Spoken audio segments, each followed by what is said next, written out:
పిల్లలు కావాలనే మీ కలను నెరవేర్చుకోండి. మొదటి కన్సల్టేషన్, మొదటి స్కానింగ్ ఉచితం. వివరాల కొరకు హెగ్డే ఫెర్టిలిటీని సంప్రదించండి. ఛేదించారు సార్. హియర్ డ్రగ్స్ కేసుకు సంబంధించి చాలా మంది అరెస్ట్ చేశారు. కొన్ని కోట్ల రూపాయల వరకు కూడా అది రికవరీ చేస్తున్నారు. కానీ వీసా గడువులు ముగిసిన తర్వాత కూడా పారామాన్ కాలనీ లాంటి ప్రదేశాల్లో చాలా వరకు లైసెన్స్ వస్తున్నారు, ఉంటున్నారు. వాళ్ళు ఇక్కడ కొంతమంది డ్రగ్స్ కూడా సప్లయర్ గా చేస్తూ ఉన్నారు. సో వీటికి సంబంధించి ఫర్దర్ గా ఏ విధంగా ఉండబోతుంది సార్ మీ యాక్షన్ కావచ్చు? అదే ఇప్పుడు వచ్చే సంవత్సరంలో దీనిపైన ఉక్కుపాదం మోపుతామండి తప్పకుండా.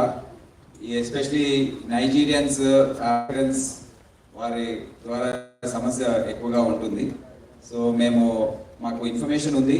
సో వారిని డిపోర్ట్ చేయడం అనేది కూడా ఒక పెద్ద ప్రాసెస్. అది చాలా లెంతీ ప్రాసెస్, కాస్ట్లీ ఎఫైర్. అది మా భారం అంతా మాపైనే పడుతుంది. సో ఇవన్నీ కూడా ఆలోచించి ఏ విధంగా చేయాలి.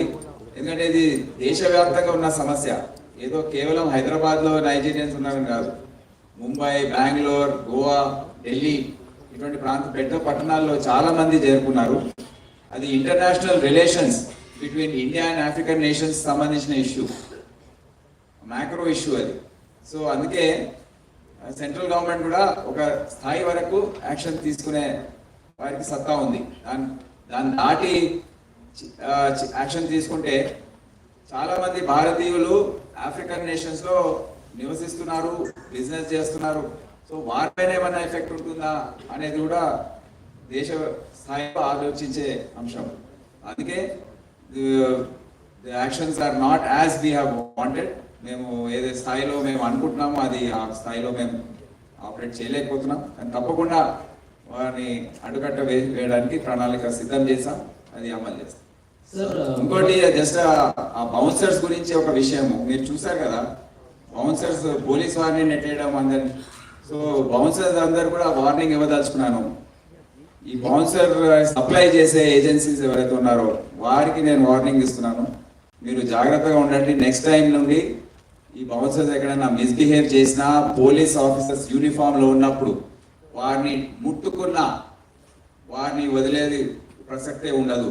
ఏ విధంగా అయితే తోసేశారు పోలీస్ ఆఫీసర్స్ని మీరు చూసారు కదా వీడియోస్లో. పబ్లిక్ని తోసేశారు.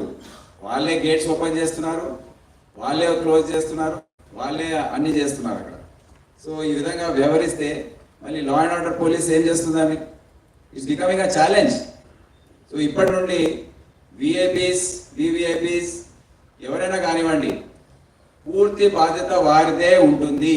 వారి బౌన్సర్స్ ఏ విధంగా వ్యవహరిస్తారు పూర్తి బాధ్యత వారిదే ఉంటుంది. బౌన్సర్స్ సప్లై చేసే ఏజెన్సీదే ఉంటుంది. వారిని అడ్డుకట్ట వేసే అవసరం ఉంది. జాగ్రత్తగా వ్యవహరించండి, ఆలోచించి మీ స్టెప్స్ తీసుకోండి. మీరు చర్య ఏదైతే యాక్షన్ తీసుకోబోతున్నారో దానివల్ల ప్రజలకు ఏమైనా నష్టం, అది ఆలోచించే బాధ్యత కూడా ఆ కన్సర్న్ విఐపీదే. ఇది తర్వాత ఇదైంది అదైంది ఎక్స్ప్లెనేషన్స్ ఏవి కూడా పని చేయవు. It is there responsibility and we have to be responsible people. So ఇదంతా మీ ద్వారా నేను తెలియజేయదలుచుకున్నాను. Thank you. జై హింద్. సుమన్ టీవీలో మీ పర్సనల్ అండ్ బిజినెస్ ప్రమోషన్స్ కోసం కింది నెంబర్కి కాంటాక్ట్ చేయండి.